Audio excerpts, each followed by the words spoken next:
Welcome to Homestead Reptile, and today we're going to be looking over male versus a female gecko and their different life stages. We're going to be looking at a few examples. So this is an example of a adult male. He's pretty much full-sized.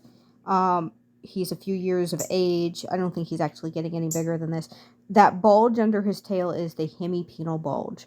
So the hemipenal bulge is where the hemipenes basically live. The hemipenes are in there. So they're not testicles, they're the hemipenes in there. The testicles are further up in the gecko's body.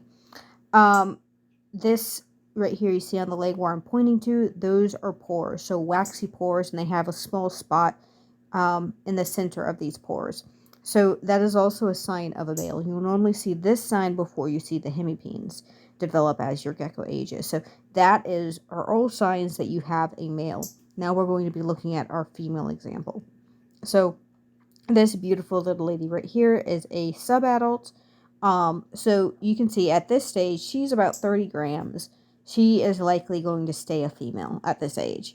Flat as a board. She doesn't have any pores. It's just very distinctive looking male compared to female. So this is the easiest point when you can sex your gecko. It's like if at 30 grams or 40 grams, they're pretty much set. You likely are not going to have a late bloomer, but you can see the difference in this girl's belly. The legs is like no shine.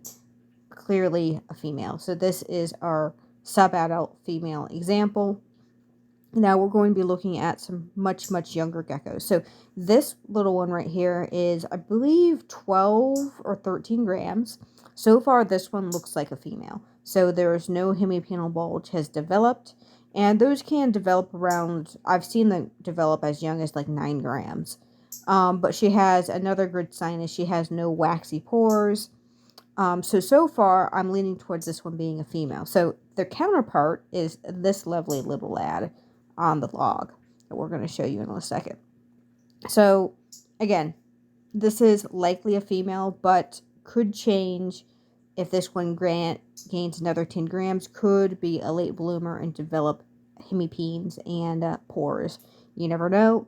Crested geckos, or all New Caledonian geckos, are kind of difficult that way. So this guy is a 10 grammer, and he has developed a hemipenal bulge. So this one has small waxy pores, which are a lot more difficult to see at this size. You need something to magnify that spot to get a really good look at it. And it can be tricky if you're new at it, but this guy is a male, no doubts about it. So this is a little boy. And again, like I said, that first one I showed you could be a late bloomer, could turn into a male at 15 grams. You never know. I've heard people that had a gecko up to 20 grams and they thought it was female forever and then ended up being a male.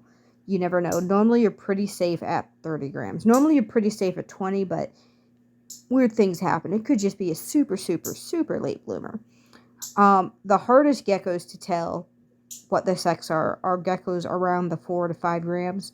I never guarantee sex at this point because unless they're a super early bloomer, they all look female. So this one is a gecko that is not sexable. And they take quite a bit of time to get up to a sexable size, and it can change. Unless you see definite signs that it's a male, if it's a female still at 15 grams, it could possibly be a male when it hits 16 grams, or a month it starts developing. You just never know.